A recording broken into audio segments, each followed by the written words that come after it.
Hello, it's Sunday, it's sunny outside, so what better thing to do than stay inside and play some board games? Yes. Yeah. This is We're Not Wizards. My name's Richard, and as usual I'm joined by my tactical pixel man, Colin. Hello. Hello everybody. And this episode is titled The Heavy Pixels Strikes Back, because it's episode 5. Of 9. Is that a reference? It's a potential Star Wars reference, Oh. potentially. But so just like Star Wars, there's going to be 9 episodes now. 9. And number 7 is going to be a remaster of 4. Well, I wondered why the settee was all ripped up. So you've obviously found the loose change. I have. For more I've episodes. done it. I have done it. And also, I'm now got a bit of a pain in my back because well, I'm not missing a kidney, but I just strained my back trying to find the loose change. So, yes, we're not wizards. Now, the reason that we do this is, as we've said before, and it's becoming a catchphrase. Well, it's going to become a catchphrase when more than 10 people say it. There's, we're doing this because there's never enough podcasts about board games. No, there's not. I looked. I couldn't find any. It's a shame. The other thing is that there's definitely not enough chaps doing these just things. Two guys, especially two guys. So we're let's just dive in. Okay. Let's leave the shout outs to the back.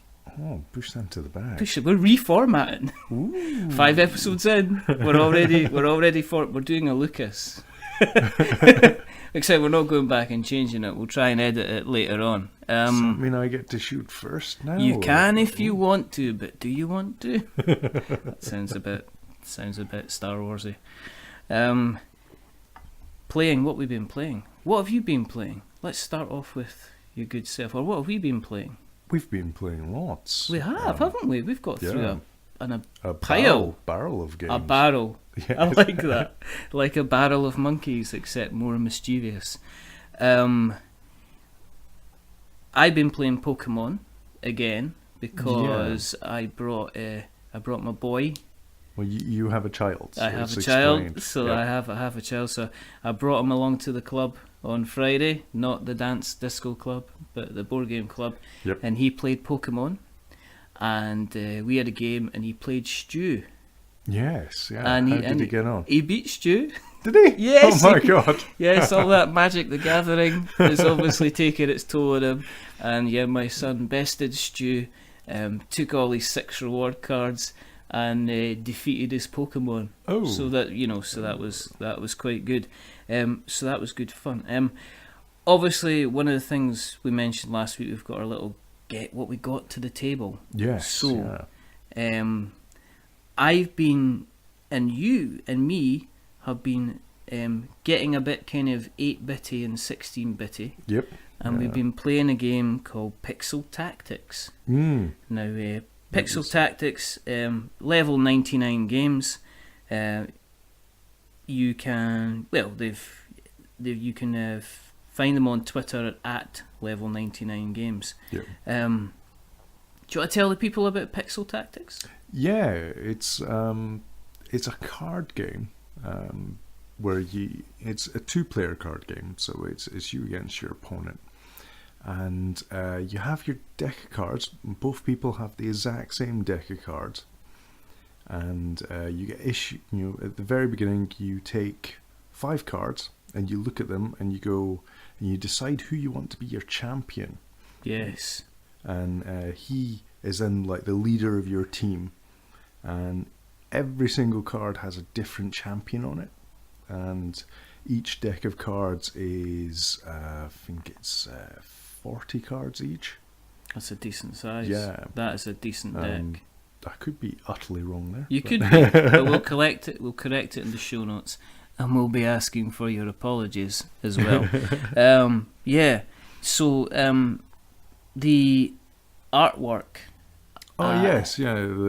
The main, the one of the reasons I kind of like it. Well, you know, I'm arty, Yeah. farty, maybe more arty. It's because it's based on trying to recreate the sort of like Japanese role-playing computer game. Yeah. You know, hence the name Pixel Tactics. It's that sort of Super Nintendo, Mega Drive, Mega Drive kind era. of era of like kind of pixely little games and stuff like that. Your Secret of Manas of this world, that you know, your Final Fantasies and stuff like that. So it's very it's pixely looking, pretty much, and everything is designed pixely. So it's not a surprise it's called Pixel Tactics, really. So all the tokens and all the card art is all, you know, got that sort of 8-bit, 16-bit graphics. It's like, ooh. It reminded me of almost like a quite card-related kind of Super Dungeon Explorer. If you've ever seen that, it's the same. You know, it's a kind of an artwork. Kind of it's based, you know, little tokens are a little bit kind of video gamey and stuff like that. Well, I would describe it, you know, like your early, you know, NES games. So like Zelda or, you know, Final Fantasies, the original ones of them before they went all 3D. And Level 99, they have basically been given the creative team unlimited coffee and locked them in a room. Because the amount of stuff they've done for that game. The number of characters is great. You know, it's like it's like they've given an infinite number of illustrators, an infinite number of pencils, and said, right, we want 8-bit and 16-bit characters, and the range of characters you get in the game is ridiculous. It's expanded it immensely. I've got the deluxe version of the game, and I've also got the base set 2, so that gives me a huge amount of stuff I can do. But in the deluxe version, it comes with every other hero in the game as a special coloured drawing. Yes. So you know, like a proper, you know, they're called HD cards because they're in high resolution. Yeah, it's quite it's obviously it's a self-aware game. It's very aware of the kind of the genre of kind of pop culture it's trying to hit. You basically it doesn't take up an awful lot of space. You have a play mat. No, the play sort of zone is 6, a 3x3 on your side, and 3 cards by 3 cards on their side. So that's all the space the game takes up. You're not needing a massive amount of room to play. No, you need maybe a little bit of extra space to stick the tokens down. That's about, you know, and that's have that's the deck to the side, and your yeah. discard pile, and that is it. So I played it for the first time. As you know, it's yours. So you've played it a few times yourself. In terms of, it's one of these games. In terms of learning how to play it, it is very easy. It's relatively quite easy to learn. It's like, it wasn't very. They've streamlined their rules that they give you an awful lot. It's you know, 2 sides A4.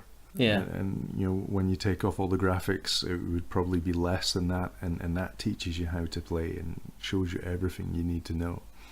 But it's just, you know, it's a like few niggly things in it, but you get that with absolutely everything. Yeah, I mean, there's always a chance that with so many character cards that have different kind of skill sets and stuff like that, there's always a way that things can be a little bit kind of but how the game plays, because we're kind of maybe getting ahead of ourselves. We've jumped onto how it looks, and now we should actually tell you what the game's like. If you can imagine, if you've got like a 9x9 grid, a 9 square grid, 3x3, Yes. 9 spaces.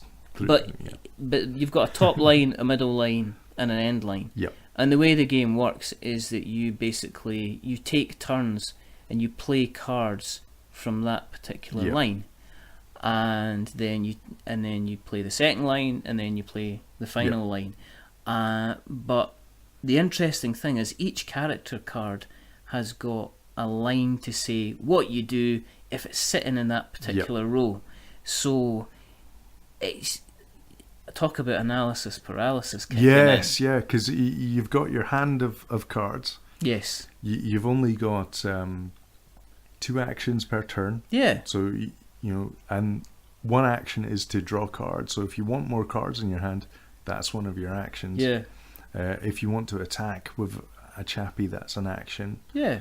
If you want to use one of the cards, because not only do you have where you position them on the board, yes, you can also use the actual card as a spell. So if you've got a card in your hand, you're like, Gravedigger, he's not going to be any good to me in the front rank, and we're playing in the front rank. But if I play him now as a spell card, because there's 4 options on each card of what to do with them, then you're unlocking all these extra abilities as well. Yeah, you've got like traps you can place down, but it's almost a case of a guy that's at the front rank could be an all-out kind of. He could be the guy that kind of adds an additional tack strength to everybody around him. Yeah. In the middle rank, he could be the guy that provides defense to people around him. Yep. On the third rank, he could be the guy at the back that's able to launch kind of projectiles exactly, at kind of other people. So you start off thinking it's like you start off right. Okay, of this guy's, you start off. You put the cards in the row, and you're almost kind of saying, okay, I've put these cards in the row. What can I do? Yep. And it takes a little while for you to say, actually, I'm going to play this card and make sure I put it in the second row, because I know I can then use this skill, and then I can play him in the third row, and I could be using kind of that skill instead. So it's very, very easy to pick up, but then you get the kind of chain things. Once you're sort of understanding, oh right, okay, these abilities all segue off of each other. When I played you, I managed to get 2 of my characters in this perfect position. One was in the second rank, and the other one was in the third rank. Yeah. And the one in the second rank could remove damage off of any other character. Yes. And then the one on the third rank, I hated him. I was gonna Colin, what's that behind you in the card? Grab the card and just throw it somewhere else. And then the one in the third rank could remove all the damage off of them. So I was able to keep my front rank guys alive. But your champion himself, because all the champions, when they're facing their champion kind of orientation, they have like a special move. So your guy's special move was basically to say, well, if you attack this guy, you reduces his damage down to 1. Yeah. And basically, if you've got guys in the front row, they cover the guys behind them. Yep. And the guys in the second row cover the guys behind them. Yep. So you can use ranged attacks to kind of hit the guys. Jump over, like if you're like firing an arrow or something like that in kind of other games.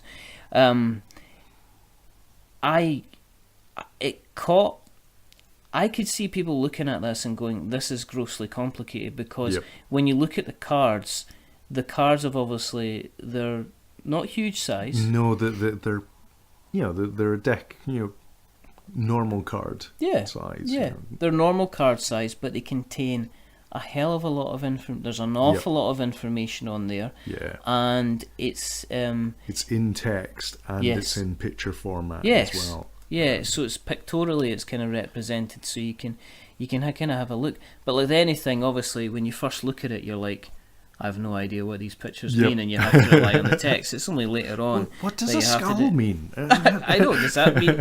What does a heart mean? What does that do? What does +2 mean? I mean, totally. I think you spend maybe 5-10 minutes admiring the artwork and going, this is quite awesome. Yep. And then you spend 10 minutes trying to decide where to put the card. Yep. And then it's all really super important, because the game hinges on you putting it in the right spot. I know. And if you don't put it, you get like me, you get absolutely slaughtered. Yeah, that was a wee bit unfair. I've played the game twice before I played you. I know. But at the same time, I know. But in terms of maybe learning how to get a basic game, I mean, you'll be able to pick it up and play it. Is it going to be for everybody? Nope. I think that it's not just a case of... I think if you're used to playing a card, if you're used to, say, playing Magic, if you're used to playing Pokemon, if you're used to playing like even say something like say Ashes, Rise of the Phoenix Born, where your character's abilities are a singular ability. Yeah. So you know that, for instance, you know that when you play Mewtwo, or you know that when you play Meowth, or you know you're going to be getting this certain ability. Mm-hmm. With Pixel Tactics, it kind of opens it up. So Yeah. a single card can have as many as maybe He's got five. He's got four different options. Potentially of what you do five with if he's him. a trap. Yeah. Because that was one of the things where I was able to learn, like, lay a card at the side, and what happens is it's almost a case of if Colin carried out an action and used a magic projectile attack on me, and I was instantly able to flip the card and say, Yep. right, okay, I've deflected that. I've basically knocked you out of the game. Yeah. Knocked that character out of the game. So it may be for people that are maybe used to that kind of quick one ability card Yep. kind of game, might struggle at the beginning. Well, we found, playing at the club, we found one of the big Magic players absolutely detested it. Yes. He was having none of it. And, you can't have all these he abilities. He really didn't enjoy the game. Give me my forest. Yeah, give me my plains of calm. Ooh. Where's my Black Lois? It's under the coaster again. Oh no! See, that's it. You can tell. That's the only card I know Yes. in Magic, Yeah, and it's yeah, it's the only card everybody knows. It's because it's worth so much. Drop to some random person waiting in the post office, like the pensioner collecting her, but we don't collect the pension for the week, but getting their books of stamps and going, "You played Magic the Gathering, love." Oh, that'll be the Black Lotus then, because that's the only card that everybody's guaranteed to have heard of. If you've even ever heard of Magic. If you have, but if you're listening to this and if you've not heard of Magic, well, welcome. Yes. Yeah. That's what we're here. We're not going to turn you away. Magic is just a card game. Magic Yes, the it's a card Gathering, game. massive card It's not game. as good as Pixel Tactics. There you go. Bring it on, fanboys. Yep. Of course, the other thing that we look at is it's all very. I mean, it looks fantastic. I really, really like it. By, as I say, a Marty. It plays the level. When I finished the game, it didn't put me off the fact that you kind of wiped the floor. I understood why you had beaten me. Yep. And so it made me think, right, okay, well, if you've beaten me, there's no reason why I can't get back up and kind of learn for the next time. And I was already going to be thinking about the kind of the potentially, well, how would I play it differently? How would I do it? Card placement's really important. Oh, ridiculously so. Important in the game. Yeah. Is it worth it though? I mean, I've seen it for. We were having a conversation during the week because I got to the point where I was thinking of maybe picking it up. Yep. Because you can get it for about 25 to 30 No, it's pounds cheaper for than that, Richard. What you were looking at is the deluxe version. That is. But if I'm going anywhere, I'm going deluxe. Well, I'm Tesco's finest here. I would get Marks and Spencer's coleslaw over anything else. Okay. What? You middle class person. I'm not middle class because I like coleslaw. Aldi's is good enough for me. Well, you can have Aldi's and you can take it, but they don't do coleslaw. It's rubbish. Well, they do coleslaw, but it's not as nice as Tesco. I can get away with Tesco's finest, but Marks and Spencer's is just, I don't know what they do. They must get angels to whip. Okay, all right. No, but anyway. Anywho, welcome to We're Not Coleslaw. yes. No, the deluxe box. Basically, it's a really big box, and it's designed so that you can put everything they've released for the game into the one box. Mm-hmm. So you're paying £10 more. Yeah. For the big box. Yeah. And a couple really, really sexy dividers for the box. Which are full plastic, aren't they? Yeah. And the box is a decent size. Yep. And it's not a flat, it's a tall one. It's really tall, it's really, really thick, so it's not going to get crushed or anything. It's quite a good box. We went outside and we played a bit of football afterwards just to get rid of the obvious kind of the tension that was building up through the fight of, so we went out and kind of really kicked it about a bit, and we didn't kick it about a bit, did we? Look No. at your face. You're not kicking This it is about. No. this is microphone gate all over again. we're not joking about this. No. No. There's a potential that if I keep on going No, on so about... there's 5 base sets. Yes. How much do they go for? They go for £11. I mean, That is the full game for £11. That is, basically looking at it this way, that is 2 fried rice, a prawn crackers, Yeah. a Hong Kong style Yeah, sweet and it's sour a carry-out chicken. meal for one. It is for 2. I was going to say. What, That's you know? why I'm overweight. Have you not been to the Wan Lam? They can do that. 2 for no. No, All right. it's fine. No, Okay. no,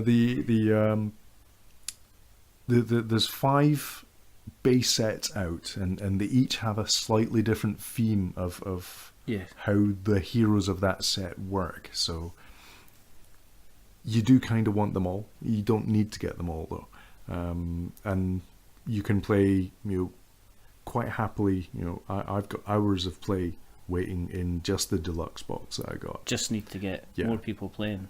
Well, you're thinking of buying it. Yes. Another guy at the club's bought it. Yes. A couple of the other guys at the club were like interested in this. For £11 to jump on board. Yeah.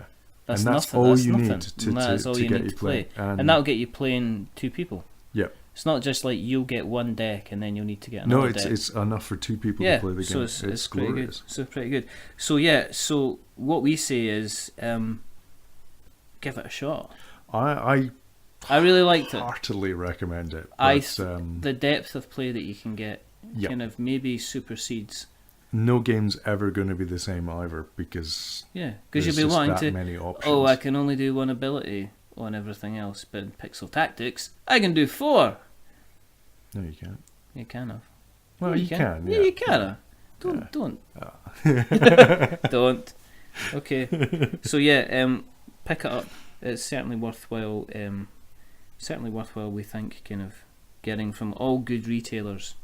Yeah, everywhere online's got it. You probably won't be able to find Pixel Tactics 1. That's sold out basically everywhere. That's good. But 2, 3, 4, and 5 are all easily in stock Cool. everywhere I've looked. Good. The next game that we said we were going to get to the table was Heavy Steam. Heavy Steam, yes. By Greenbrier Games. Now, you can find them on, I think it's at Greenbrier Games on Twitter. We introduced this briefly. This is another game that I've been bringing to the club for goodness knows how long. I think I got it round about the time that Forge War came out. Yep. Forge War. Singular still. Forge War, yes. Yes. Yeah. Heavy Steam is like a considered skirmish kind of game. Mm-hmm. And what I mean by considered is that you're basically fighting off 2 massive mechanical behemoths of steam against each other. It's very much a kind of a... So it's just a 2-player then, is it? Or you can bring in other people because you've got the option to bring in kind of more than... You could have 4 players. Right. Okay. And everybody controls a mechanoid. Yep. But they'd I have to team up. didn't actually play with you, so you'll have to explain I it to played me. with I played with one of the other guys at the club because he'd sounded very interested in it for a while, and I think you were Frostgraving. I was, unfortunately. How you doing in that? Just as a quick aside. Yeah. You're still destroying it. Yeah. Is Fraser kind of get forgiven you yet? Yeah, he has. He's remarkably resilient at getting hammered. So It's like, but hang on, there's not an achievement on this guidebook for making somebody cry. no, But Colin's working on it. yeah, So- Steam achievements actually. Exactly. Heavy Steam. First of all, the actual game board's really, really small. It's probably maybe about a quarter of the size as you would expect on a normal kind of reasonable sized kind of game board, just because you don't have a lot of you don't need to have a lot of stuff actually on the planet. But it looked as though you'd taken up a bit of space. We had taken up a bit of space because every single miniature has its own kind of Steam diagram. Now this is what I'm saying. This is when I'm saying it's like considered, because normal games are, I've got a big hunking robot, I'm going to move him over there, I'm going to fire these missiles, use this gun, and I'm going to then, you know, scope out, I'm going to burn down this terrain so I can like stop the cover and everything like that. Steam, heavy steam is all about, well, I've got a source of power which is my steam. If I want to move forward, I've got to move steam into my legs to make it work. If I want to buy like an ability card, I've got to move steam up into the command center to buy stuff. And then if I've got if I want to fire my guns, I've got to put a certain amount of steam into those various areas in order to make them shoot and destroy and stuff like that. You're at the end of basically the idea is you've got to manage what you're doing with your steam, because if you build up too much steam, or if you try and use too much steam at once, then you've got a central kind of overflow point. Right. And as you are using your weapons, your overflow, or you almost like got a boiler. The more steam that's in there, the more you've got a chance of basically you're overloading and overheating. But it affects your defense. Right. Okay. So for instance, the round basically works that you'll start off and you'll basically make a movement if you want to. If you've got steam in your legs, you can move. After that, you can then go ahead and attack. So if you've decided, and after you attack, you then decide to then move steam about the diagrams. Now the steam is represented by little white cubes. Yeah. So you get a finite resource of these little steam cubes. Every single kind of like steampunk mech has a certain number of cubes. If you decided to move and fire both your guns at the same time, you're going to end up with quite a considerable amount of steam going into your overload bay, and that'll effectively could remove reduce your defense. Right. Okay. Now then, you then have no choice but to push kind of like the steam throughout your kind of, I guess, dreadnought, you'd maybe call it, and then the stuff that you then replenish steam from another section, which is a boiler, and that boiler moves into your central point, and that kind of refills you. But then you're only allowed to move a certain amount of steam out of your kind of overheating part back into the main boiler. It sounds complicated as hell. Not really, but it took a little while to pick up. City Panic, is it? No. Whoops. Yeah. Yeah. Let's not do that. I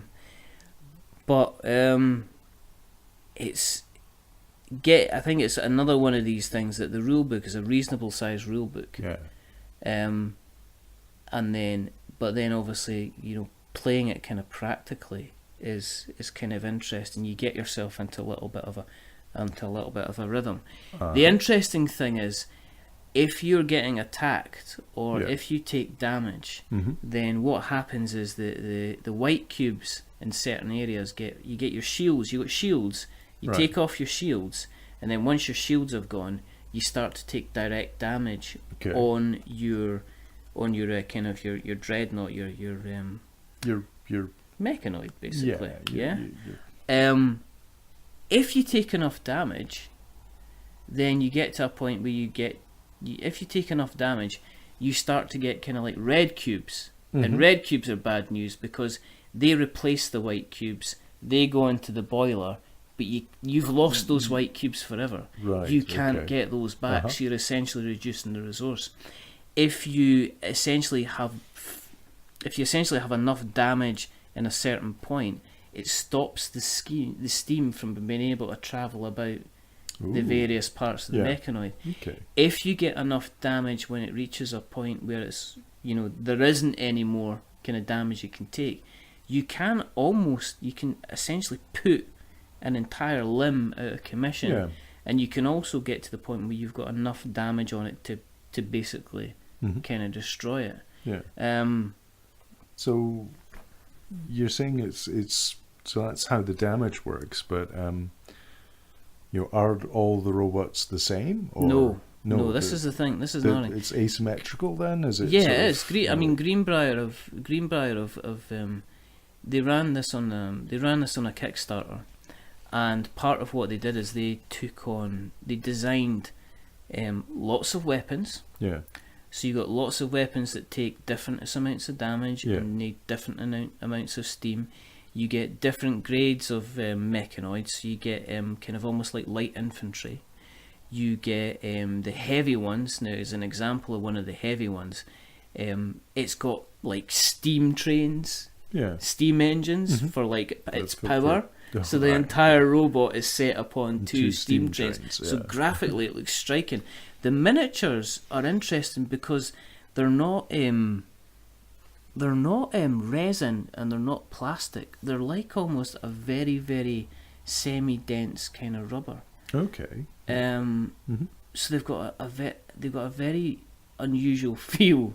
Yeah. But also the reason for that is because you can interchange. You can take off the Mhm. weapons. Yeah. So when you set up your mech, you've not only got like your little mech to go, but you've also got little weapons you can add on, and then you can add on. You Right. can change the weapon cards that are on the board. So part of the game is picking your mech at Yeah, the beginning. part of the game is like building it. I take as you it, go, you can build.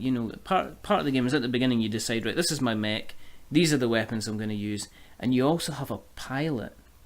Right. Okay. Now the pilots there are two sides. It is basically Britain versus Germany in like a world war, essentially. Okay. So Right. you've got one with a British flag, you've got one, a German symbol on it. Not the SWAT sticker. I'll just point that out. But yeah, so these pilots, they all have different abilities as well. Oh, okay, right. So, for instance, a pilot might be able to use something for a less amount. He might be able to gain defense if he's in certain terrain.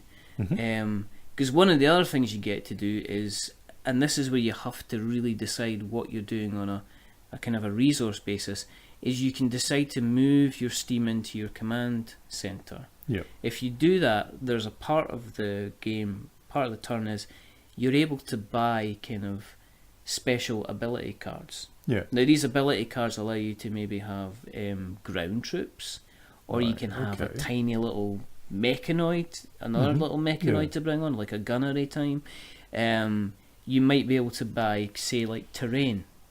So if you're on, say, like you can buy a plane, as in a plane, PLAIN, as in a plane for field of crops and stuff like Yeah. that. So it's nice and flat. That means you can easily move, but it doesn't cost you any movement points So because it's how flat. does the map normally get built? You're talking about you have to buy. It's just terrain. flat. It's normally just It's flat. normally just You flat. can buy terrain cards to change the terrain you're currently in. Right. Okay. To affect where you're standing. So you might decide you bought terrain that's got old farm buildings on it. So what that does is that protects you from damage, but allows it helps you in your defense. Right. You might buy a terrain thing that puts you up on the hill.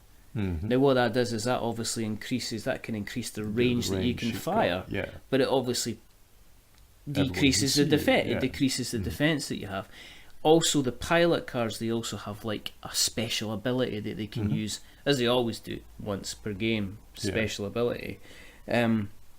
So taking into account kind of like the different weapons, the different mechs, the different guns that you can have. There are some scenarios included in the game. It gets quite tense. Right. Because you're at the situation where you're planning your attack and you're saying, okay, in this round, I need to move. You know, when you're reassigning your steam, you're assigning your steam to say, right, I'm going to move this into the guns. And then, okay, well, let's do that. But then you realise that actually what you needed to do, a card that's come up that you really want has come up, so I should move it into the command centre. Yeah. Or do I move it back into this right arm and move it into the shield thing to give myself more, to give myself shields? And then what can happen is your opponent can come along and can score a direct hit on your arm or a direct hit on your leg, and that's you got to reconsider your kind of options. Obviously you can follow the scenarios, but you can the way, the depth, the potential depth of play and how you play. And I played it a good couple of times with Gordon, and no two games were. So how long does a game take? That's the thing. The game does take about. I mean, when we played the first match that we played, it lasted the whole kind of 3 hours, just to set it up and get it going and to learn what we're meant to be doing. You can get it down easily into maybe 60 minutes. Right. Well, that's the thing we forgot to say about pixel tactics of game times. 20 minutes to 40 minutes, depending on AP. Yeah, exactly. Analysis paralysis. Which I ended up getting big time. You were knackered when we played, so it was I know that was 11 at night. Yeah, I know that was kind of like, oh, we'll have a quick game of this. But yeah, it was. My brain just like it's merging. So that's the other thing. It looks the miniatures look fantastic. There's a lot of thought going into it.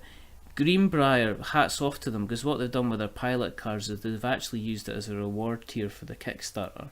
And they've again kind of said, listen, if you want to be part of the game, like Forge War, send us in a picture and we'll make you as one of the captains. All right. So you can be one of the captains in the game. So there's nobody's the same. Obviously, the things are different, but you've got a nice kind of set of portraits, and they're all done really, really nice. Oh, that's good. The mech diagram for the mechanoids, really kind of quite highly detailed, beautiful looking. Oh, so it's just a single card, so when you buy a weapon... Yeah, it's a big card, this mechanoid, where you put the steam and everything like that. I thought maybe from the way you were describing it, you would put it together with separate cards or something. No, it's already there and it's starting. The board's about maybe... it's up to about maybe 20 centimetres by 20 centimetres. So it's the robot, the mechanoid card's quite big. Yeah. The game board, the board that you actually put the mechanoids on when you're playing is relatively small. Relatively small. So you enjoyed it then? I really liked it. You really liked it? I really liked it because it was a bit of a change from move, fire kind of thing. It was a bit of a change from that. It was the analysis behind it, making sure that you ended up having to plan 3 or 4 moves in advance, because you can move ahead. You can move, and then obviously that puts you in range of attacking somebody. Or do you hold your ground so you can then charge up your weapons, so you can then go in and move? But obviously, if you move and then fire both your weapons at the same time, you get into the position where you're lowering your defense because you're filling your kind of your exhausts basically with too much steam. Yeah. So it's in that case it was good fun. Okay.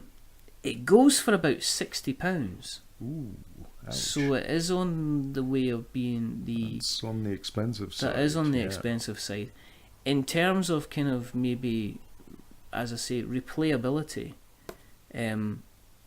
it's definitely worth it. You will easily get your £60 worth out of there. Is it quite complicated to learn? Yes. It takes a while to get into it.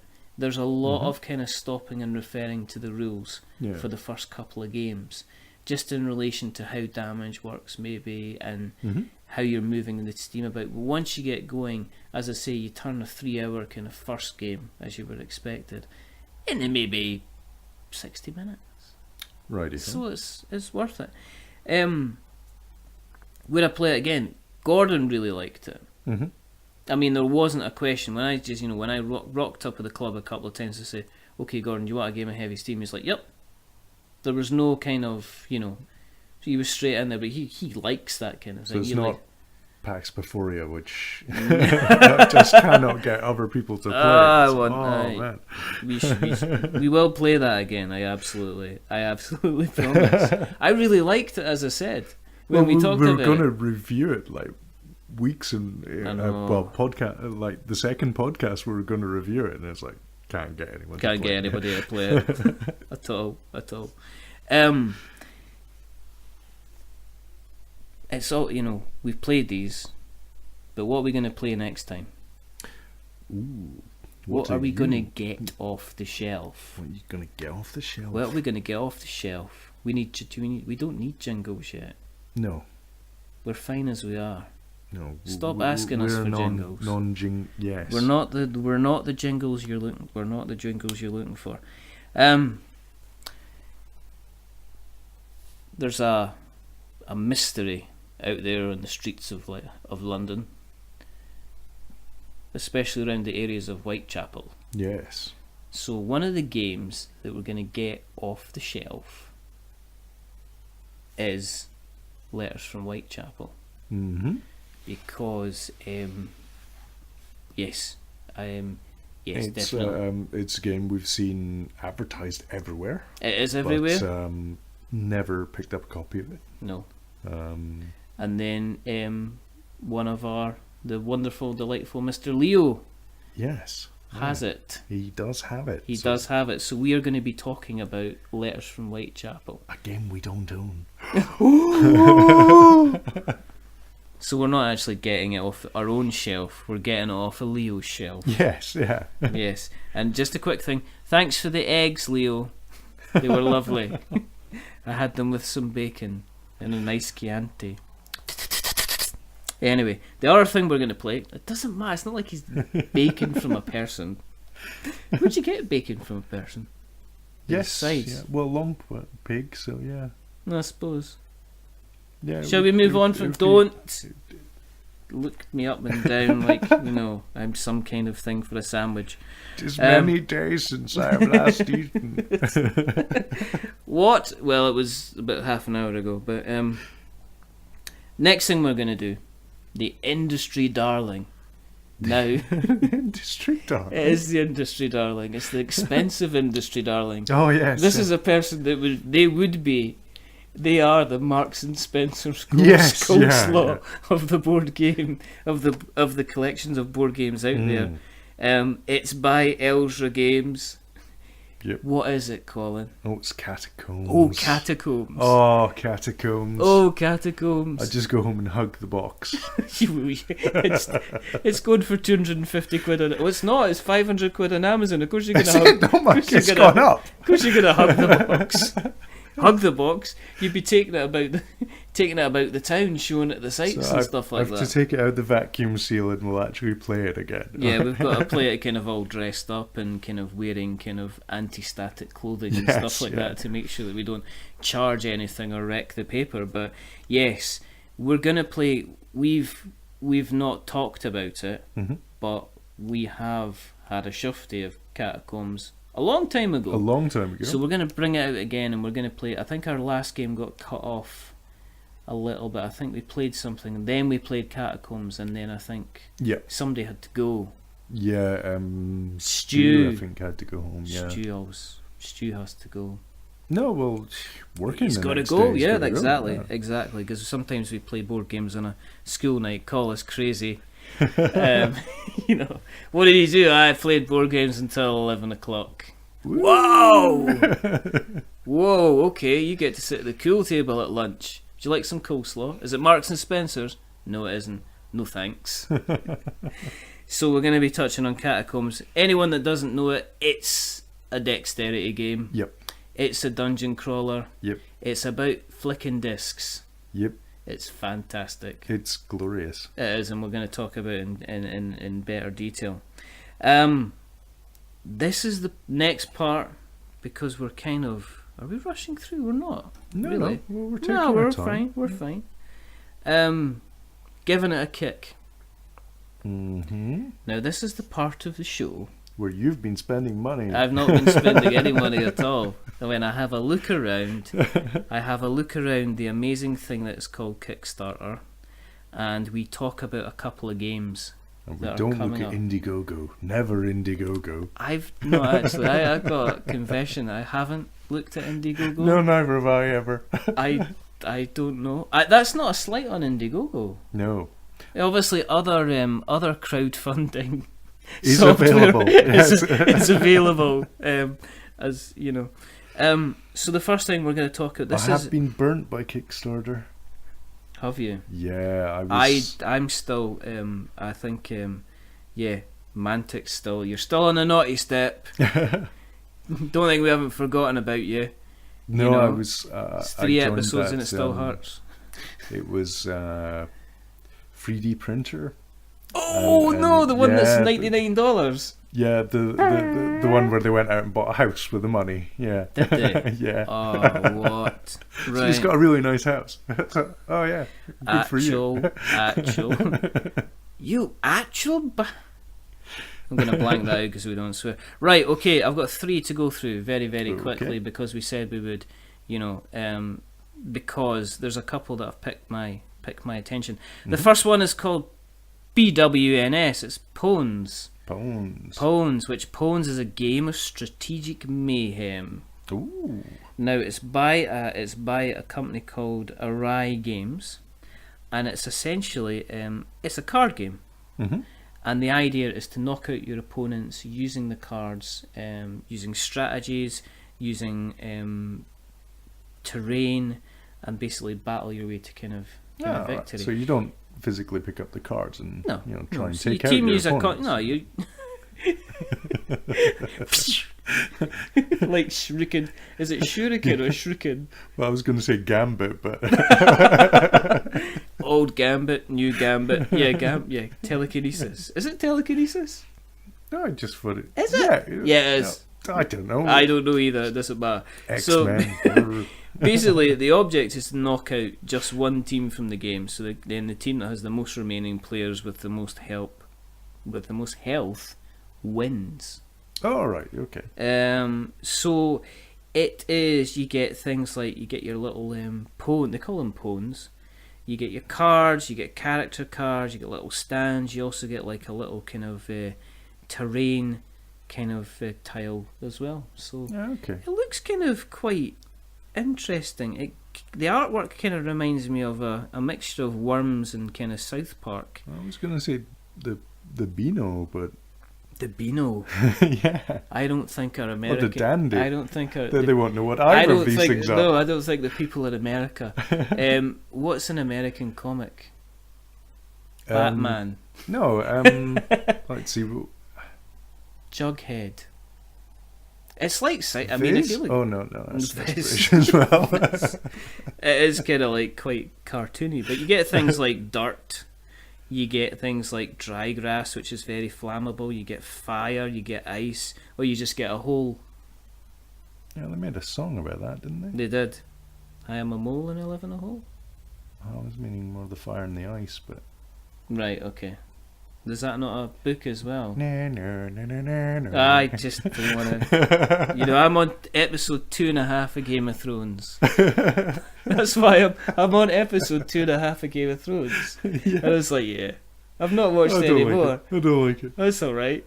Do you know what I mean? There's kind of like, oh, they're fighting. Oh, they're doing something else now. Ooh. Oh, okay. Well, that Tyrion, he's a bit filthy. Oh, he's got blonde hair now. Oh, the pictures I've seen of him lately, he's got dark hair. Did he run out of peroxide and when? Did he? I want it. I've got to go to the barbers. Why, Tyrion? Need to get my hair sorted out. He's got the hair as well. Anyway, back to this. Pwns, yeah. It's it looks just like a little bit of fun. It's got 24 days. Got your eye, so. Yeah, 24 days to go.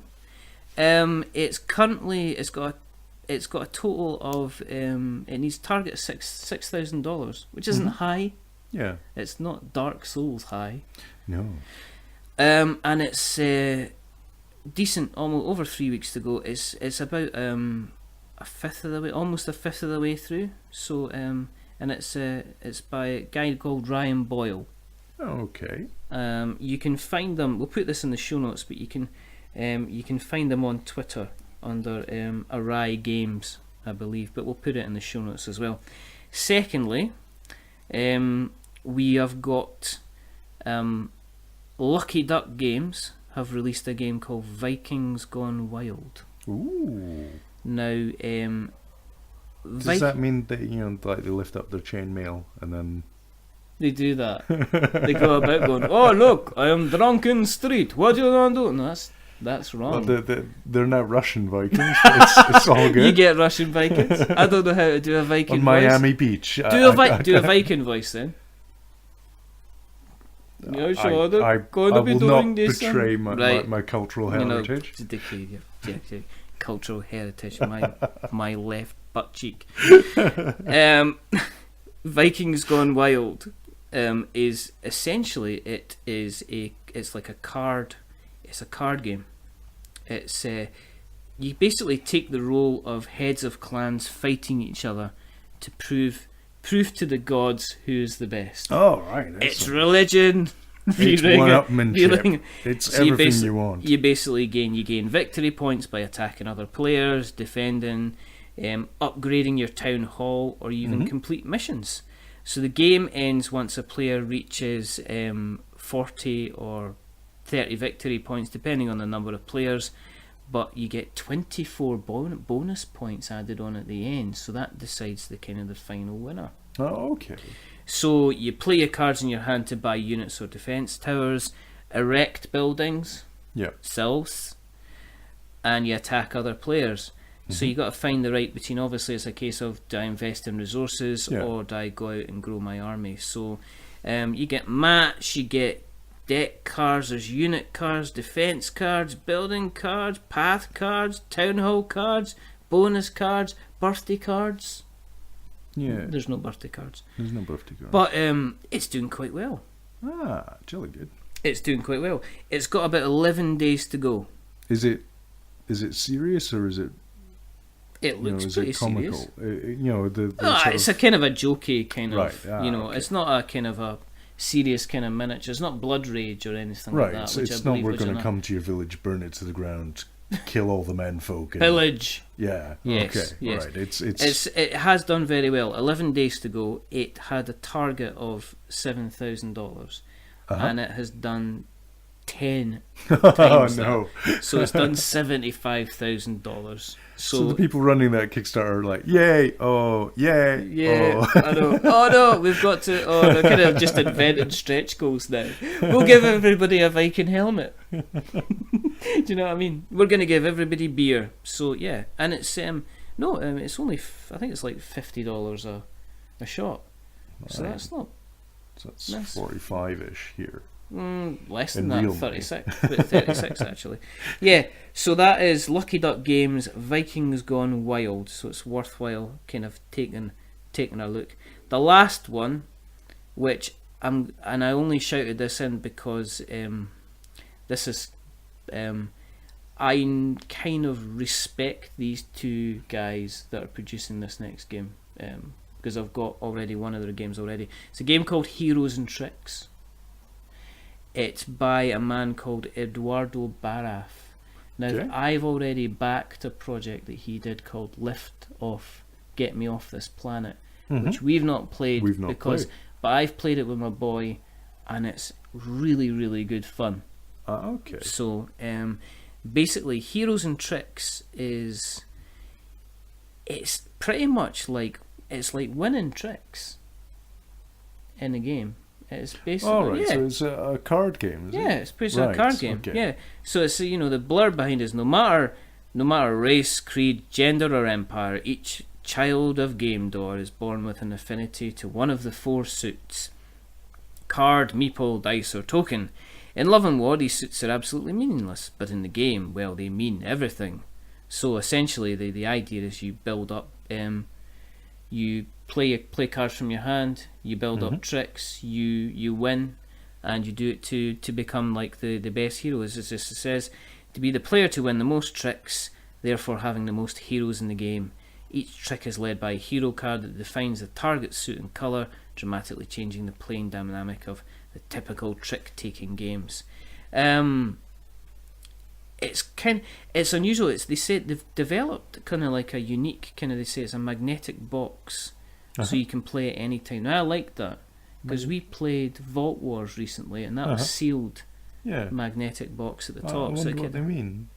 But the idea is that you actually have a proper game box which plays an integral part of the game. So what you do is when you play, you get a hand of cards, and then the hero card's placed into the box, and the first player can see its colour and suit through the window. Then that player plays a card over the top of it, and they try and match either the colour or the suit. Then pass the box to the next player, so they only see the last card the player played. Once the players have played a card, the trick is revealed. The player who matches colour and suit the biggest, highest number wins. Oh, so it's got a bit of bluffing in there and everything. Yes, you like that. Yeah, You like I that. do like bluffing games. Yeah, because remember, you like Vault Wars, which was the last one we played. Yeah, That's a bit of bluffing, huh? I did like that, I think. You did. I was a wee bit on the fence with that the first time we played it, because Gordon just destroyed us. Oh, He did, totally. He must have he went away and read the rules by himself or something like that. Yes, it's Eduardo Baraf. I know that John Gilmore's had a hand in it. Shaboy. Gilmore. I've heard that name somewhere. He did Dead of Winter. Oh, yes. It's the Dead of Winter mention in the show. We're going to get a jingle for that. No, we're not. Yes, we are. No. I'll check Twitter. They've got... Twitter says no, man. They've got 16 days left. They're just under the funding target of about 8,500. And they've done about 7-8. So those are the three that I think, have a look. We're not telling you to buy them. We're not wizards. We're not endorsing any of these games and saying that you should go and get them. So unfortunately, some of the games we've talked about in the past haven't met their target. But it's no endorsement. Have a look, check them out, and as we say, check out what they've done. Beware with Kickstarter. Check out what they've done in the past. Check out their website. Check out their Twitter. Make sure you're happy before you stick your money down. I know some of the bigger companies have started offering kind of refunds as well. Yeah, I know that the guys that did the Dark Souls game, they're saying, we're quite happy to refund people their money. Because I think some people have gone in and went all out. Yeah. Because we did a total. And then found out hang on, I hate Dark Souls. Well, why have I spent £300 on this? I think a lot of folk kind of went, I love Dark Souls, but I'll buy everything. I've realised, unfortunately, that I think to buy everything was about over 300 quid. Yep. I think we, obviously, as we've maybe said before. So that's nice. Right. That's Foley for you. It's not Foley, it's me again turning the page because we're on the second page of notes. Let's do you want to do questions first? No, we can. Let's do questions first because I'm just going to check, because this is I asked earlier on the good people if we did have questions, and I'm just going to check now if there are any questions kind of out there. Let's see. Oh, okay.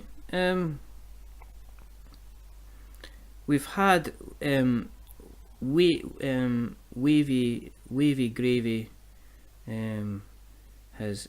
I stuck a picture out of Whitechapel, and they said, "Oh, that looks interesting." And then they says, "Oh, looks complicated." It is not, and we'll talk about it in the next pod, which I said we would.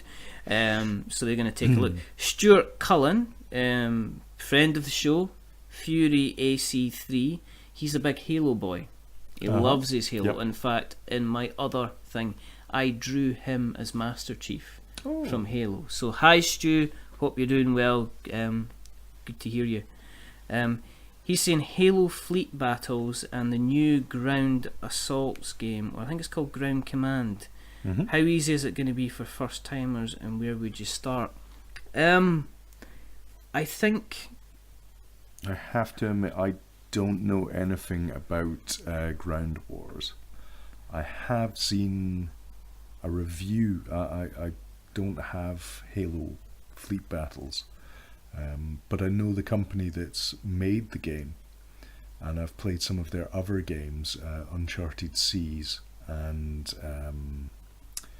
I can't remember their sort of weird First World War game that they've also got. Is it bolt action? No. No, it's like it's like steampunk World War II, right, World okay. War One game. All right. They're called Spartan games. Yeah. So we can have a quick look. I have played some of those games, and they're very easy to pick up. I would imagine that Halo Fleet Wars would be fairly easy for someone that's never played a game to pick up, but it is a miniature war game. It isn't a board game. Yes. So you will so be. You wouldn't have a play mat. You would be looking for like. If you came to the club, you would be what we called playing in the other room. Yes. Basically, the scrub and that's that's not any kind of any kind of insult or anything. There is 2 rooms at the club that we go to, and we play in the one room, and then the guys that are playing the miniatures games, they play in the other room. I guess the only thing I can add to that is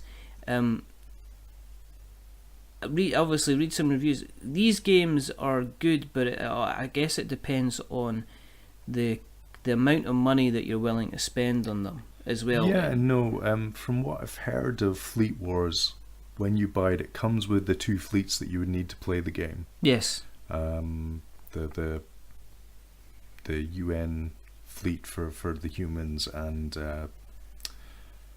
what they called the purple ones. The purple ones. We're insulting him because he's a big hero. He's going to be shouting down the Convent troops. The Covenant. Yes, It's not that. It's also the Flood as well. You know nothing. The Flood. I don't think the Flood are in the. Oh, it's just the Covenant. The war game. Yeah. All right. Just okay. The UNV, the Covenant. I think with anything, check out a couple of reviews, because it can be with the games like the X-Wing games. There's a temptation to be like a kid in a sweet shop and go out and buy the core game and automatically kind of go out and buy the expansions, just for the models, just like people have done with X-Wing, people have done with Star Wars Armada, and people are, get the core game, check out and see if you like it, and also check out and see if anybody else is going to be willing to play with you as well, because that is a really important thing, because these are going to take a little bit. Can take a little bit of time to play. Normally, the guys at the club usually runs for 3 hours, and these guys are usually starting at 6 and finishing at 9. So that it does take a little bit of time. They both, looking at them just now, they both look, decent enough games. There'll be forums out there you can check, but. Spartan war games are normally quite easy to pick up. Yeah. But you have to be wanting to pick up a war game. If you're maybe looking for a board game, it might not be your thing. Yeah, I mean, I don't know if there's a Halo. I don't think there's a Halo board game yet. I believe there was talk about it. I can't think of one off the top of my head. No. Okay. Cool. Okay. Our So thank you very much for that question, Stuart. I hope we answered it for you. Our next questions come from Mr. Leo. Okay. And he's just like, he's obviously heard that we're going to be doing this. he's stored so them he's up. like, I'll read it out because it's quite. He says it's questions from an anonymous listener. Oh no! We've blown his anonymity. Oh well, doxed him. Oh God. Where am I? Was his first question. Well, you're probably in your house. We're not going to give out the address. No, we're not. He says, you didn't like that rubbish box that Kickstarter sent you because it couldn't hold all the stretch goals. What are your top arbitrary number boxes? For me, in terms of box space and organisation, Small World. Small World, okay. Small World had a lovely, beautiful tray for all the counters that you could actually remove the tray with a plastic top to allow you to kind of facilitate the use of the counters. So that was very, very good to use. Heavy Steam has nice little compartments for all the kind of the little mechanoids, robots. I'll think of a proper name to call them at some point. So that was kind of good. And obviously anything by Fantasy Flight, because their boxes are just absolutely fantastic. Brilliant. Yeah. No problems with that. Every time I open a Fantasy Flight box, I'm reminded of Star Wars. My board game or World War One of StarCraft board game isn't smashed to bits because of Fantasy Flight's because give us an inability to in-tray. make a box. There's not an entire in-tray industry. I would say. What about yourself? A couple games. The Mysterium box seemed really well put together. Yes. That was nice. Yeah. But I don't like Mysterium, No, apparently. you Leo, I hated do it. like Mysterium. No, I know you that. don't lie. Love of God, you detested that game. You're like, No, I didn't. "Ruff, ruff, ruff, ruff," all the way through playing. No, that wasn't true. Anyway, you give me your game. top- Taj Mahal was a very good game. We've already talked about the Deluxe Pixel Tactics, which is a an box and a armored half. fortress of a box and a half. A game I've played a lot, which is Sentinels of the Multiverse, has a very lovely box as well. Oh, okay. It's very like the Pixel Tactics box because the size of it's a card-based game as well. Yeah. And it does that same, gives you all the dividers and everything, so you can put all the expansions in the main box. Cool. Okay. His next question: when you're buying hundreds, I'm just reading these out, so I'm not going to look at them beforehand. When you're buying hundreds of wee Ziploc baggies for your meeples, do you think people think you're a drug dealer? That's how we actually do our selling. Is by going to the board game club. That's how we afford our habits. That's how we've afforded our. That's the 5th episode is coming to you, care of Meeple Meth. Card game crack. Basically, which is meth in the shape of meeples that you can stick in little bags and you can just give to people. Is that our call sign? Like Breaking Bad. Breaking Bad has the blue meth. We've got the We've got the meeple meth. Well, they can use it before they snort it, I guess, or it'll burn fit it into or your whatever. teeth slot better. Yes. We're thinking of our customers. The answer is no. Probably not. I don't dress. I don't know. I don't try and come across as a drug dealer. Well, I'm going into little shops in little villages, and they do kind of stare at you. Going, do they? Yeah. Yeah. You get that. I get followed out by the store detective in Marks and Spencer's because I keep eyeing up the coleslaw. What's his next one? Why are you recording this episode of the podcast dressed up as wizards? Why are you standing outside looking in our window? Well, I always record naked, so I don't get that. Don't get off our couch. Get off our couch. Oh, we've had a mad quick question in, which we'll do soon. Okay, have you learned something from playing board games that you have applied to real life? E.g., how to plan a strategy as the head of a large German utility company. I'll read that out. How to plan the strategy as the head of a large German utility company.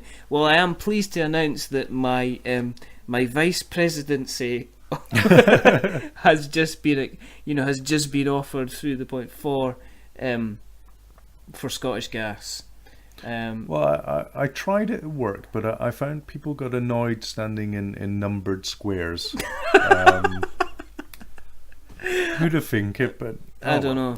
I think when people were asking for what I thought about the latest business plan, Trying to paint them in small wooden cubes didn't work well either. Well, it's when which was when I went up to the whiteboard at work and I drew a picture of a diver underwater with two Anubises on either side, and a small clockwork mouse at the front. I said, guys, that's what I think of your business plan. Well, yeah. Do you know what they thought? They thought it was the night. They thought it was the night with the scissors that had done the murder. Yeah. That's what they thought. So the answer is, mate, Leo. The reason that this podcast exists, Mr. Anonymous, the reason that this podcast exists was because I went in and told them at work that I play board games, and so that was where We're Not Wizards came around. You're not going to believe this, but we've had a final. Final. Look at that. Ooh, okay. So I'm going to show this to the camera so people can see it as well. Yes. For those watching. Let me just see. Opinions of Final Fantasy Star Wars Armada Wave 3 and 4 releases. Underwhelming, the best they could do the license. I'll be honest with you, I'm going to have a quick look because I haven't seen Armada Wave 3 and 4. I think I've seen some things from 3 and was a wee bit meh, but I've not seen anything from Wave 4. Let's see, Armada Wave 3. Armada Wave... Oh, here we go, let's have a quick look. Live. Oh, okay. What are you getting? You are getting... Mini line upon line of text. Flotillas. Enters an all too new type of ship, flotillas. The Imperial Assault Carriers expansion pack, so you're getting carriers, and it looks like you're getting some rebel transports as well.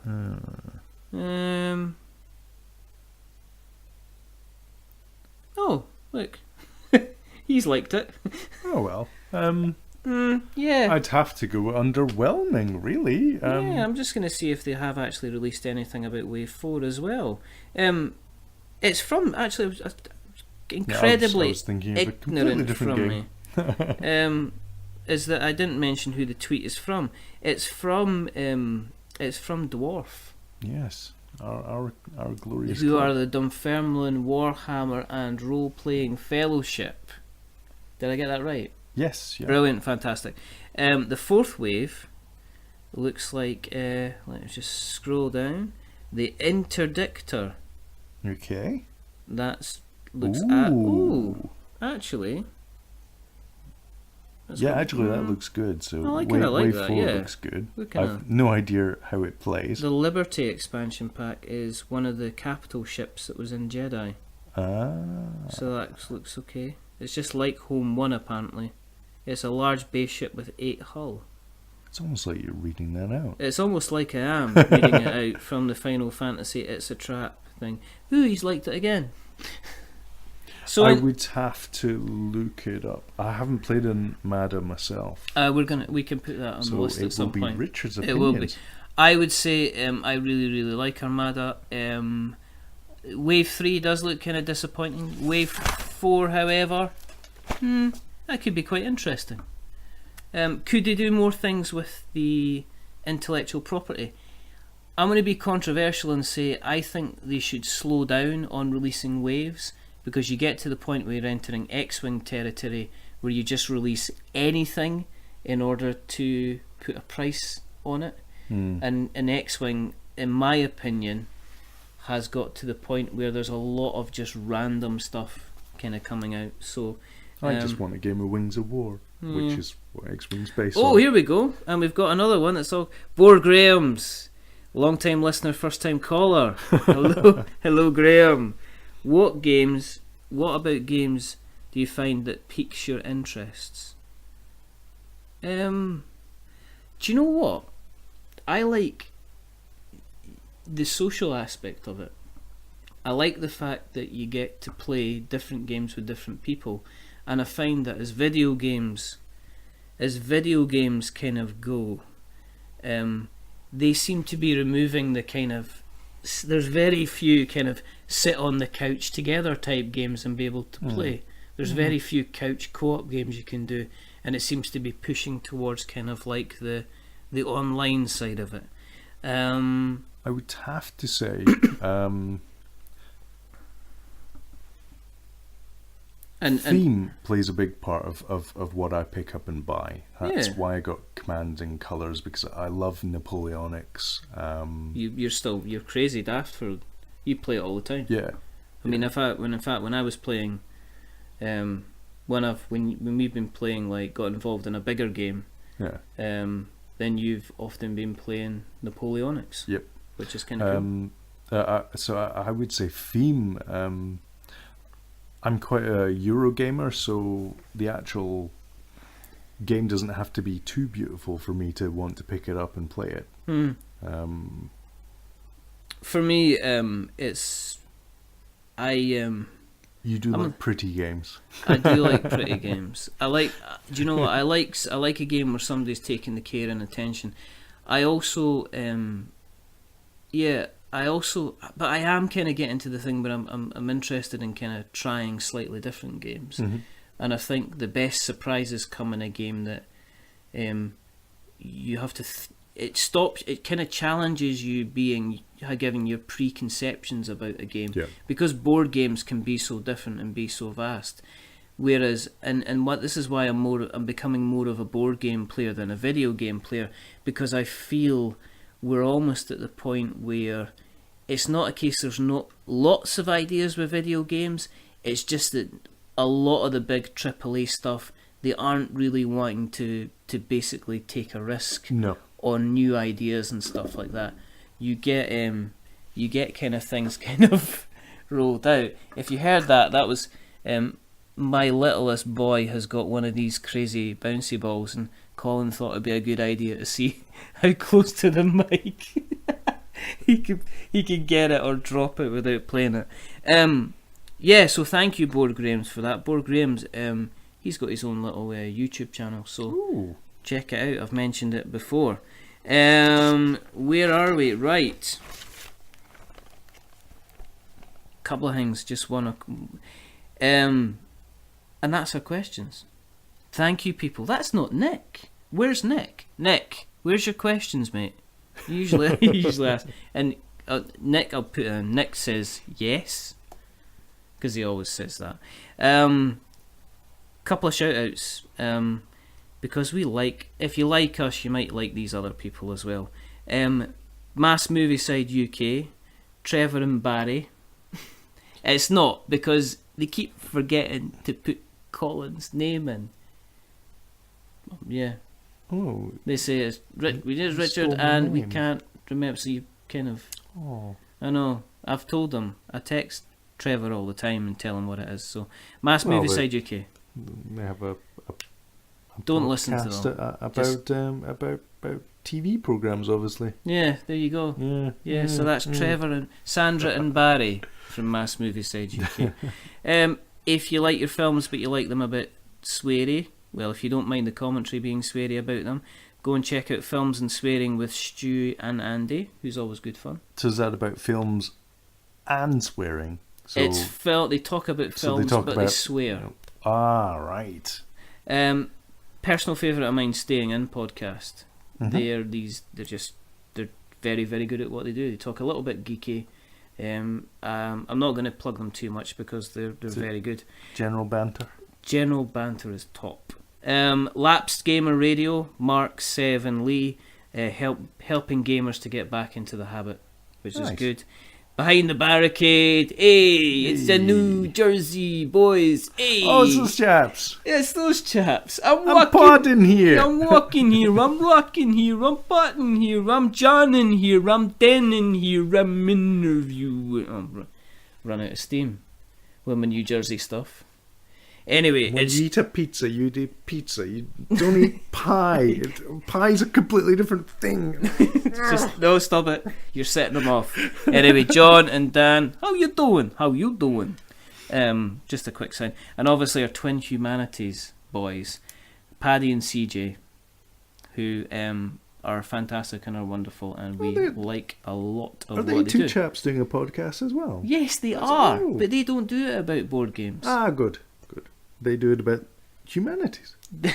It's kind of like that. They do it about Dark Souls, but they've got two podcasts. They've got All the Humanities as well, which they talk about geek stuff. And they usually have some fantastic guests as well. They had recently a guy who plays Dark Souls called I Love Jessica Biel. It's worth a listen. It's bloody hilarious. But anyway, one last plug. A couple of days ago, I went on to the Dark Insight podcast as a guest, partly as from We're Not Wizards, so I spoke about board games, and partly as my normal Twitter handle person. I joined Vader Van Oden and also Jeremy as well. Had a fantastic time. Ended up clocking in almost 2 hours of chat. Ooh. You imagine me for 2 hours? Yeah, don't. Yeah, but you can find them on darkinsight.net. You can find them on Twitter at darkinsightpod. Worthwhile, it's episode 22. They actually called it Scottish Insight after me. So I had a blast. It's well worth. They're well worth listening to.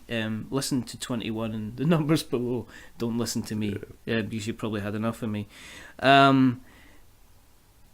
The only other thing we've got to say is we've got an interview special coming up. We're trying to do something not different, but we're trying to slot in maybe a little bit additional content. So over the piece, I was talking after his successful Kickstarter campaign. I was speaking to Jeffrey Greer from Past Go Games. So we're gonna we kind of had a chat, recorded our words, asked some questions, got some good answers. He's a good lad. He's a good chap. And so over the next week, I'm going to be potentially posting that up next 2 weeks. Excellent. When there's a little bit of a lull. Once again, it's about that time. So if you want to talk to us, if you want to listen to us more, if you'd like to rate us, we like a chat. Feel free to go to our Facebook page, which is facebook.com/We're Not Wizards. Go to Twitter, which is twitter.com/We're Not Wizards. You can find us on iTunes, which I still don't know what that is. It's still numbers and stuff. You can check us out on Stitcher. Ping us a message like these good people. Live question answering. You don't get much better than that. It's fantastic. I have been Richard. And I've been Cole. And remember that we are many things, but we're not wizards. We're not wizards. Okay. Oh. We say bye-bye then. Guten Tag. Bye! We're not doing the bye-bye song, are we? No. Bye-bye. Bye-bye.